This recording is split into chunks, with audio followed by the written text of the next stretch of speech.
제가 한 가지 좀 여쭤보겠습니다. 네. 좋아합니다, 이런 거. 아, 그렇습니까? 네. 그 퇴직의 의미가 어떤 거라고 생각하세요? 퇴직의 퇴직. 의미, 예. 일선에서 떠나서 네. 휴식을 즐기면서 네. 네. 그가 못 만난 친구들도 만나고 뭐 이 정도? 그리고 네, 요 아주 정도의 좋습니다. 의미는 굉장히 아름다운데요. 네, 아주 좋습니다. 저에게는 네. 내일 당장 일하러 갈 곳이 없다는 거. 그럼 그때 쓸쓸해지네요. 갑자기 좀 막막하잖아요. 그렇죠. 네. 금전적으로 나올 것이 끊긴다. 예, 이게 중요한 퇴직의 의미 말씀입니다. 아닐까요? 가장 예. 명확하네요. 네네. 그 정답을 말씀하셨는데요. 일단 퇴직은 일반적으로 항상 정기적으로 나오던 수입이 끊기거나 이 수입 자체가 부정기적으로 나온다는 얘기예요. 하기 때문에 우리가 퇴직을 두려워하는 건데 만일 나한테 퇴직 후에도 정기적인 월급과 같은 것이 매월 나온다 하면 이게 두려울 것만은 아니지 않습니까? 그렇죠. 그렇죠. 이런 역할을 하는 연금에 대해서 좀 살펴보도록 하겠습니다. 네. 지금 우리 위원님이 이런 말씀하시기 전에 저는 연금 복권이 최고인 줄 알았거든요. 연금 복권이 그쵸. 요즘 아주 그렇죠. 선풍적인 연금 인기를 복권. 끌고 있죠. 그래서 이제 연금 복권이 아닌 실질적으로 우리가 준비해서 얻을 수 있는 그런 것을 말씀해 주실 텐데 네. 연금에 대한 설명을 듣기 전에 그와 관련된 사례에 대해서 좀 소개를 해주신다고요? 예, 그렇습니다. 제가 1년 전쯤에 네. 제가 진행하는 백화점 문화센터 그 강좌에서 수강생이 저한테 상담을 신청했어요. 그분 연세가 50대 후반이었고 네네. 남편이 60세였습니다. 그런데 부부가 오랫동안 사업을 하셨어요. 네. 하다가 이제 은퇴 생활에 접어들겠다 하면서 사업을 전부 다 정리를 했습니다. 네. 하고 난 다음에 그때 상황에서의 자산을 보니까는 5억 정도의 아파트를 한 채 가지고 계시고요. 그다음에 15억 현금을 가지고 계셨어요. 오, 네. 그런데 하면서 저한테 상담을 요청하신 그 이유가 이 15억을 어떤 식으로 운영했으면 좋겠는가. 네. 이게 노후 자금인데, 은퇴 네네. 자금인데 이것에 대한 그 상담 의뢰였어요. 해서 말씀을 나눠보니까는 다행히 부채는 없었습니다. 네. 그리고 정리한 지 얼마 안 됐기 때문에 그 15억의 대부분이 은행에 가서 있었는데요. 그 중에서 3억 정도가 네. 지인의 추천으로 해서 그 주식 직접 투자를 하고 계셨어요. 제가 그때 그런 말씀을 드렸습니다. 일단 15억 가운데서 3억이면 20% 아닙니까? 네. 주식 직접 투자의 비중이 너무 높으니까는 네. 이것은 조금 줄일 필요가 있을 것 같습니다. 그리고 일주일 후에 제가 그 자산 운영에 대한 포트폴리오를 제안해 드리기로 하고 준비를 했는데 네. 그 전날 저한테 전화가 왔어요. 네. 목소리에 힘이 없으시더라고요. 하면서 하시는 말씀이 저하고 상담을 본격적으로 하려고 네. 그 남편하고 얘기를 하다 보니까는 남편이 부인과 상의 없이 7억을 추가로 주식에 직접 투자를 했다는 거예요. 이미요? 이미. 그렇죠. 그런데 문제는 수익률이 좋았으면 괜찮은데 그럼 지금 갖고 있는 돈이 아니죠. 15억 가운데에서 자. 10억이 들어가 있다는 얘기예요. 그런데 문제는 그것이 좀 수익이 나고 했으면 좋았는데 이게 수익률이 확 떨어져 있는 거예요. 네네. 어떡해요. 그러니까 지금 그 상황에서는 저하고 상담을 해야 의미가 없을 것 같으니까는 네. 좀 사태가 진정되면 저하고 상담을 계속하겠다고 말씀하시는데 아직도 거기서 헤어나질 못하고 있는 겁니다. 그러니까 15억이라고 하면 사실 이게 현금 자산치고 적은 돈이 그렇죠, 아닙니다. 그렇죠. 잘만 운용하면 좋았을 텐데 이 중에서 10억을 또 직접적으로 주식에 투자를 하셨고 결과가 좋지 않았다고 하니까 진짜 좀 놀랍기도 하고 약간 무섭기도 하네요. 그럼 금방, 나머지 예. 갖고 계신 돈이 한 5억 정도가 갖고 그쵸. 계신 거지 않습니까? 네네. 이거 갖고는 은퇴 준비가 불가능한 건 아니잖아요. 그건 별개의 문제입니다. 왜냐하면은 나의 느낌인데 네네. 이분 같은 경우에 내가 10억을 가지고 운영을 해야 되겠다라고 생각했던 그런 쪽하고 거기에서 그런 그 큰 틀이 확 무너져 버리니까는 요즘 얘기하는 그 멘붕이 온 거예요. 네. 하기 그렇죠. 때문에 올 수밖에 없죠. 근데 더 큰 문제는 뭔가 하면 이렇게 되면은 이성을 잃습니다. 그렇죠. 그러니까는 원금에 대한 생각이 나기 때문에 더 무리한 투자를 하는 그런 것들이 나타나더라고요. 네. 여기서 제가 말씀드리고 싶은 것은 뭔가 하면은 말씀하신 대로 10억이 작은 돈은 아닙니다. 그렇죠. 그런데 내가 퇴직 시점에서 준비해 놓은 이 15억은 의미가 없다라는 얘기예요. 이 15억이 이분이 60세, 그 남편분이 60세였는데 이 15억 가치가 70세, 80세, 90세까지도 어느 정도 가치를 가져가줘야 되는데 그걸 잘 모른다라는 얘기죠. 네. 하기 때문에 은퇴 자산은 연금으로 가져가다라는 얘기가 여기서 나오는 얘기입니다. 그렇습니다. 왜냐하면 연금은 평생 나올 수 있는 그 장치가 되어 있으니까. 네. 그렇죠. 사실 은퇴하면 가장 걱정되는 게 이제 매달 따박따박 나오던 월급이 없어진다라는 그렇죠. 건데 그래서 이제 매달 지급되는 연금의 중요성이 중요하다. 정말 중요성이 크다라고 말씀을 하신 건데 중요한데 네네. 이런 중요성에 대해서 뭐 국제기구에서도 권고를 했다고 하던데요. 예, 일국제기구에서 추천하는 것은 네. 은퇴 후 생활비를 내 생애에서 벌어들인 수입의 평균의 70% 정도를 가져가야 된다라고 얘기를 하고 있습니다. 또 그 70% 수입 가운데에서 80% 정도는 연금 소득으로 가져가야 된다고 얘기를 하고 있는데 네. 우리나라 한 연구기관에서 조사를 해보니까는 우리나라 같은 경우에는 70%가 아니라 한 45% 정도밖에 확보를 못하고 있는 것으로 나타나 있습니다. 근데 저는 이거 지금 이 말이 좀 이해가 안 되는 게 네. 이 45% 밖에라고 하셨는데 이거 되게 크다고 생각을 해요. 그렇죠? 수입이 없는 상태에서 내 생애 뭐 평균 소득의 70%를 확보를 한다. 이거 굉장히 힘든 일이 아닌가 쉽지 싶거든요. 않은 네. 일이죠. 쉽지 않은 일이죠. 그런데 중요한 부분은 그런 부분들 때문에 지금 현재 은퇴 생활에 접어드신 어르신들께서 힘드신 거예요. 그렇죠. 준비를 미리 못 하셨기 때문에 왜냐하면 이분들 같은 경우에 조사 결과를 보면은 그 은퇴 준비가 어느 정도 돼 있다라고 말씀하시는 분들은 30%가 채 안 됩니다. 아니 그러면 이게 저희가 아주 계산을 쉽게 네. 헷갈릴 수 있으니까 100만 원을 은퇴하시기 전에 100만 원 월 수입이 100만 원씩이라고 예를 들어서 네. 했을 경우에 은퇴를 하신 후에 70만 원 정도의 수입이 계속 발생을 해야 된다는 거잖아요. 아, 그건 조금 다른데 네. 은퇴 직전에 100만 원이 아니라요. 네네. 내 생애 총 평균 소득, 평균 소득의 70%라고 얘기를 합니다. 근데 그러면은 잠깐만 직장 생활 하시는 분은 봉급의 차이가 점점점 있으니까 그렇죠. 그렇습니다. 하니까는 네. 국민연금에서 주정하는 부분들이 그 지금 현재 목표라는 부분들이 네. 평균 소득의 생애 평균 소득의 지금 현재는 48% 보장하고 있다, 보장하겠다고 네. 얘기를 하고요. 앞으로 40%까지는 보장하겠다고 얘기를 하고 있습니다. 아 그렇군요. 그래서 더 빨리 미리 시작해야 된다는 점이 가장 중요한 것 그렇습니다. 같습니다. 자, 그럼 이제 본격적으로 연금 소득에 대해서 저희가 자세히 한번 알아볼 텐데요. 네. 연금 소득 이게 도대체 어떤 걸 말을 하는지 이 보충 설명이 좀 필요할 것 같습니다. 예, 그 아까 말씀드린 대로 유엔에서는 어떻게 추천하고 있냐면은 3층 보장제도라고 했어요. 네. 네. 국민연금, 퇴직연금, 개인연금에서 각각의 역할이 있죠.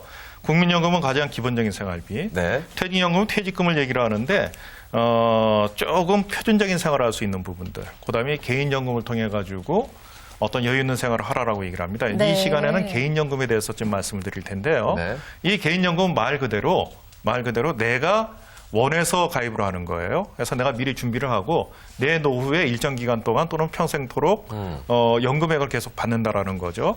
정부에서도 이런 부분들은 아주 긍정적인 면이 있기 때문에 네네. 소득공제나 비과세 혜택 같은 기타 혜택을 통해서 적극 권장하고 있는 그런 상황입니다. 네. 그렇군요. 뭐 일단 국민연금 같은 경우에는 우리가 이제 의무적으로 가입을 하고 있으니까 네네. 국민연금이 있고 또 다른 연금이 있고 이제 마지막으로 오늘 이 시간에 알아볼 게 이제 개인연금인데 개인연금이라고 하더라도 그 종류가 상당히 많은 것 같아요. 네, 그렇습니다. 네, 예. 종류의 별에 따라서 좀 자세히 알아볼까요? 예, 일단 기본적으로 세법에 따라서 나누면은요, 우리가 왜 연말 정산할 때 소득공제 받는 상품들이 있죠. 이것을 세제 적격연금이라고 합니다. 네. 그다음에 그 연금은 연금인데 소득공제를 받지 않는 연금 상품이 있어요. 요것은 세제 비적격연금이라고 하는데 이건 어떤 장점이 있냐면은 10년 이상 가져가면은 비과세 혜택을 줍니다. 네. 그리고 예를 들어서 투자하는 방법이 채권에 투자하느냐 아니면은 어떤 투자 상품에 투자하느냐에 따라서의 차이가 있고요. 그다음에 은행, 보험회사, 증권사 전부 다 연금은 취급하고 있습니다. 네. 그렇군요. 그렇다면 이 상품별에 따라 어떤 특성도 분명히 나눠져 있지 않을까 싶습니다. 네. 네, 어떤 특성이 있을까요? 먼저 소득공제받는 세제 적격연금을 말씀드리면은요. 이 상품 같은 경우에는 그 크게 2000년 이전에 구 개인연금이 있었고 지금 연금 저축이 있는데 네. 이것은 18세 이상의 성인이 18세 이상의 사람이 10년 이상 가입을 하게 되면은 10년 이상 가입을 하게 되면 이것에 대해서 비과세 혜택을 주겠다는 얘기고요. 네. 그러면서 소득공제할 때에 그 소득공제를 해준다라는 얘기인데 연간 불이익의 400만 원까지로 소득공제를 받을 수가 있어요. 네, 네. 그게 그러니까 지금 예전보다 조금 늘어난 거죠. 작년에 비해서 올해 300만 원에서 400만 원으로 늘어났습니다. 네. 예, 늘어났고 중요한 부분들은 여기에서 소득공제 혜택이 있기 때문에 여기서 제시하는 그 수익 외에 소득공제에 따른 플러스 수익이 난다는 얘기죠.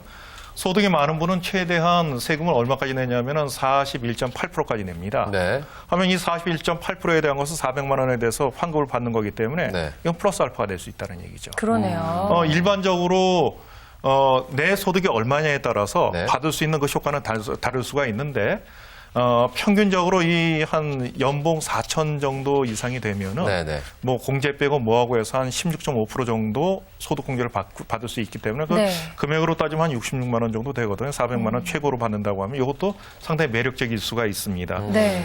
또 하나 어떤 부분이 있냐면은 금융회사 간의 이전이 가능해요. 네.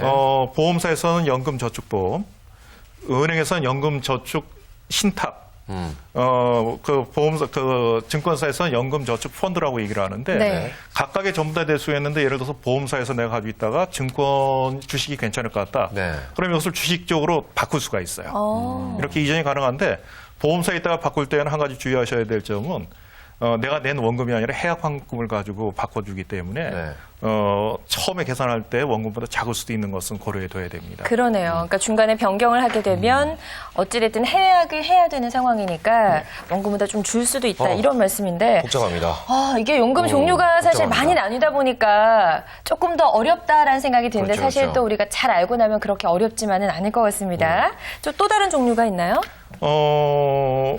일반인들이 알고 있는 그 일반적인 일반적인 연금이 있죠. 네네. 이것은 기본적으로 어떤 부분인가 하면은, 내가, 가입을 해서 그 10년 이상 가입을 하게 되면 비과세 혜택을 주게 되고요. 나중에 네. 내가 연금으로 받는데, 일단 안정성이 중요하기 때문에 이 상품의 특징은 원금 손실이 전혀 없고 최소한의 어느 정도 이상의 수익률을 보장을 하고 있습니다. 네네. 하고 있는데 5천만 원까지 이자 소득세도 그 보장을 하고요. 또 한 가지 이게 장점은 뭔가 하면은 연금은 기본적으로 복리로 운영이 되기 때문에 일찍 가입해서 오랫동안 가지고 가게 되면 복리 효과를 최대한 누릴 수가 있는 장점이 있습니다. 네. 그렇군요.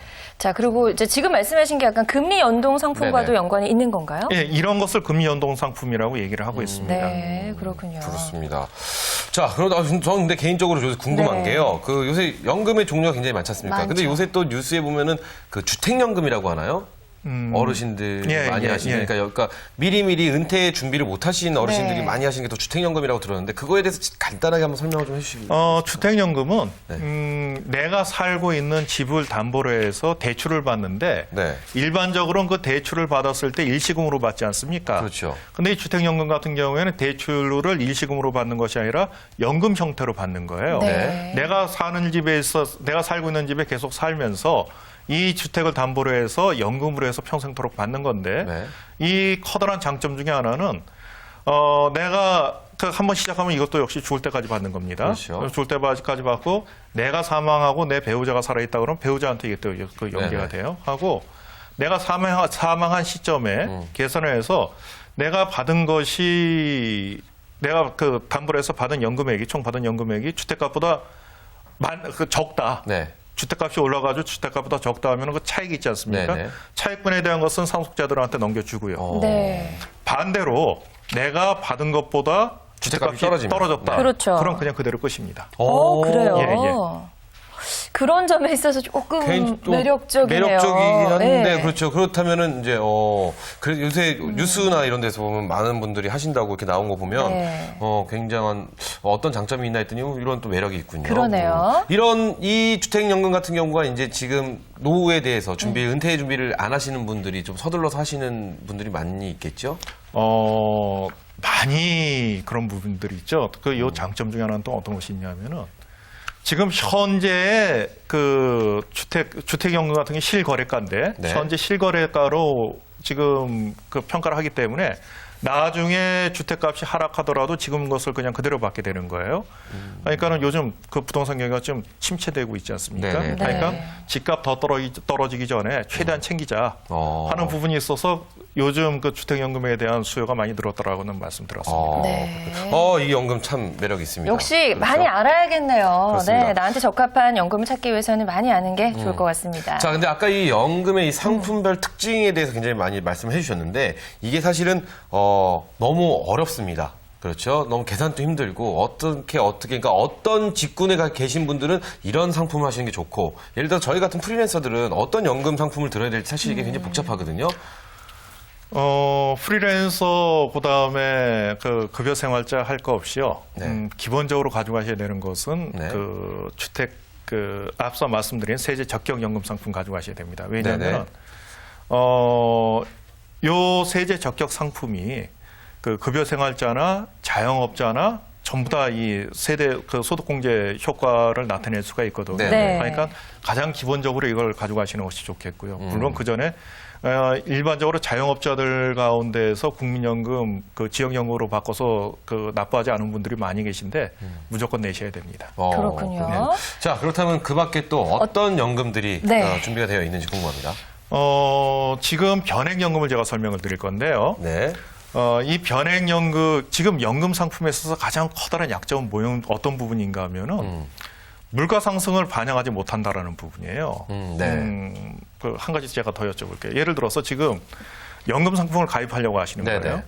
그런데 지금서부터 앞으로 20년 후에 20년 후? 예, 내가 얼마씩 납부를 하게 되면은 20년 후에 2억을 가지고 연금을 주겠다라고 얘기를 하는 거예요. 네, 네. 예. 그러면 어떤 생각을 갖게 되냐면은 자, 20년 후에 지금 2억은 큰데 20년 후에 2억은 지금의 2억보다는 작을 거 아닙니까? 그렇죠. 그렇죠. 작겠죠. 그렇죠? 20년 후면 아마 자장면 값도 한 그릇에 10,000원 정도 하지 않을까 싶어요. 그러니까 이게 바로 물가 상승 때문인데 네. 이게 가장 그 쉬운 예가 이런 거예요. 제 아들 녀석이 중학교 1학년 때 이 녀석이 짜증을 내더라고요. 집에 오더니. 왜 너 이렇게 짜증내냐 했더니 이 녀석이 하는 얘기 아빠 아이스크림 콩값이 왜 1,000원에서 1,500원이 된 거야? 저는 그거 심각하죠. 50원이었었어요. 네. 아이들이 느끼기에도 그렇게 그렇죠. 짜증이 나는데요. 글쎄 맞습니다. 예. 바로 이것이 그 물가가 우리한테 주는 위험성이거든요. 아, 근데 라면 값이 또 오른대요. 아, 속상합니다. 네, 계속 말씀해 예, 주시죠. 근데 바로 이런 부분들이에요. 네. 지금 20년 후에 2억이 지금 현재 기준으로 봐서는 그 화폐 가치가 떨어질 수밖에 그렇죠, 없는 거 그렇죠. 아닙니까? 제가 볼 때 한 2억이면 한 반 뚝해서 한 1억 정도의 가치밖에 안 되지 않을까 싶어요. 네, 20년 그래요. 그렇습니다. 20년이니까. 그러니까는 만약 그러면은 제가 보험회사 쪽에다 얘기를 합니다. 아니 이것은 지금 2억이지 20년 후에는 이 2억 가지고 살 것이 작지 않느냐. 그렇죠. 그러니까 이건 불합리한 거 아니냐. 그럼 그때까지 보험회사에서는 저한테 어떤 식으로 얘기를 했냐면은 자, 그 말도 맞는데 내가 계약자인 내가 그 매월 보험료를 내는데 예를 들어서 한 40만 원씩 냈다고 가정을 하죠. 네. 10년에 거쳐서. 그러면은 이 10년 동안 내는 거 이 자체가 첫 해에도 40만 원, 둘째 해도 40만 원, 9년 후에도 40만 원, 10년 후에도 40만 원이니까는 결국 내가 내는 돈의 가치도 떨어진 거 아니냐. 그렇죠. 하기 때문에 이것은 결국은 마찬가지다라고 얘기를 하는데 할 말이 없네요, 갑자기. 그럴 뜻은 한테 그래도 좀 그렇죠. 그렇죠. 거꾸로 얘기해서 그럼 만일 제가 처음에 1억을 넣어놨다. 그건 얘기가 다르지 않습니까? 그렇죠. 목돈을 한 번에 넣었을 때. 한 번에 넣었을 그렇죠. 때 바로 이런 부분들이 커다란 약점이었어요. 네. 그래서 보험회사도 궁리를 했습니다. 자, 우리가 보험회사 특성상 이 보험 상품은 20년 후, 30년 후에 지급해야 되는 거니까는 이 인플레이션에 대한 것을 기본적으로 가져가는 부분들. 네. 네. 그러면은 이것을 어떻게 극복을 할 것인가? 곰곰이 생각해 보니까 이 이유는 물가 상승률 때문이고요. 그렇죠. 그럼 물가가 상승했을 때, 물가가 그 아이스크림 값이 올랐을 네네. 때, 여기서 제일 이득을 보는 쪽이 어디냐? 어딜까요? 아이스크림 가게 주인 아닌가요? 아이스크림 그렇지도 가게 않네, 주인, 또. 아이스크림을 만드는 회사겠죠. 그렇죠. 근데 원료제도 또 물론 이제 다 네네, 오르니까 네네. 올랐는데 어쨌든 간에 예를 들어서 가게와 기업과 국가라는 경제 주체를 보면은 네. 가게보단 기업에서 이것에 대한 그렇죠. 것은 더 많을 그렇죠. 수밖에 없는 거 예. 아닙니까?